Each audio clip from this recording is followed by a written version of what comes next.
Welcome back to STL TV Live. I'm Sarah Bernard, and each week an estimated 57,000 people rely on this organization to supply a basic need.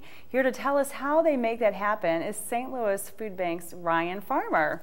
Ryan, thank you for joining us at STL TV. Thank you, Sarah. Thanks for having me. St. Louis Area Food Bank is an organization that everyone's really heard of. Certainly. I mean, can't imagine living here and not have heard of it. Yes. But we don't know everything that you do. Well, for anyone that hasn't been out to the food bank, the way that we work is that we get food in from a variety of sources, and then we have over 500 partner agencies throughout the bi-state region that we provide food to. And those are food pantries where you'd go get food to bring back to your home or apartment, a soup kitchen where you would go to get a warm meal, or we also work with transitional housing agencies and shelters for people that are coming out of bad situations.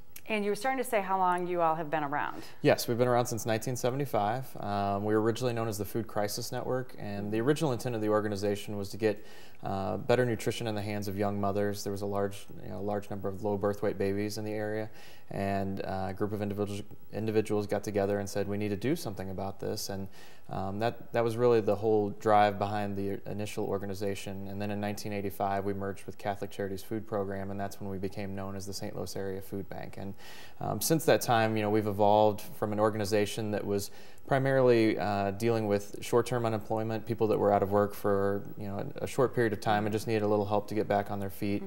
Certainly with the way the economy has been in the last few years, we're looking at short-term unemployment, long-term unemployment, people that are out of work for months, years at a time, as well as what we call the underemployed, people that had full-time jobs that are now taking work at lesser salaries, or maybe taking 1 or 2 part-time jobs just to help bring food in. But oftentimes food is the first thing that gets cut out of people's budgets, and I certainly understand that. Being a father of 2 children myself, if I was put in that situation where I was having financial difficulties, I think food would probably be the first thing that gets cut out of my budget. I would rather pay for my mortgage or the utilities. It's 30 degrees outside, right. But we don't feel that anyone should have to make that choice. And I think that I really appreciate you having me on, because I think hunger is an issue that many people are hesitant to talk about.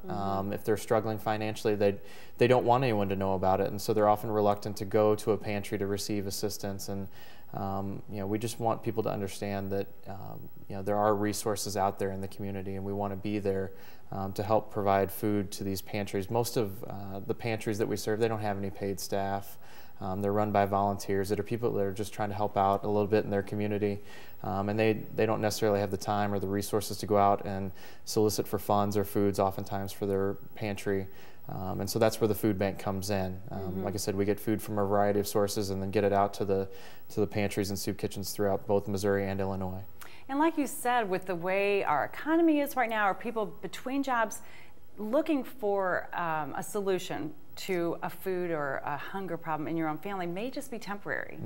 And so to reach out for help when it's there is not a shameful thing. Certainly, certainly. And we're seeing more and more of our pantries going to what we call a client choice system, where it's more set up like a grocery store, as opposed, oftentimes in the past it was you'd go to a pantry and you'd receive a couple bags of groceries to take back to your family, and you wouldn't necessarily know what was in there. If you had any sort of food allergies, that could always be an issue. But you used a good word, we want to restore pride. We want people to feel comfortable and knowing that it's okay to ask for assistance, because we'd rather have them get that help, because it really benefits the community as a whole. I think people that are receiving food, nutritious food, are more productive members of society. You need the energy to go out and look for work. If you're a student, you need that. Certainly I think all of us in our lives at some point have been busy. You get working on something, you get a project or a meeting or something, and you skip breakfast or you skip lunch. Right. And I think we all know what that feels like about 2 o'clock in the afternoon, 2:30, when and how hard it is to concentrate. And then when you put that on a child, and children make up the largest percentage of those in need of food assistance in our community. Absolutely, and to know there are solutions out there. And when we come back, we're going to take a break right now, but when we come back, I want to talk again, revisit how people can find you guys, how they can apply for assistance, or what the process is.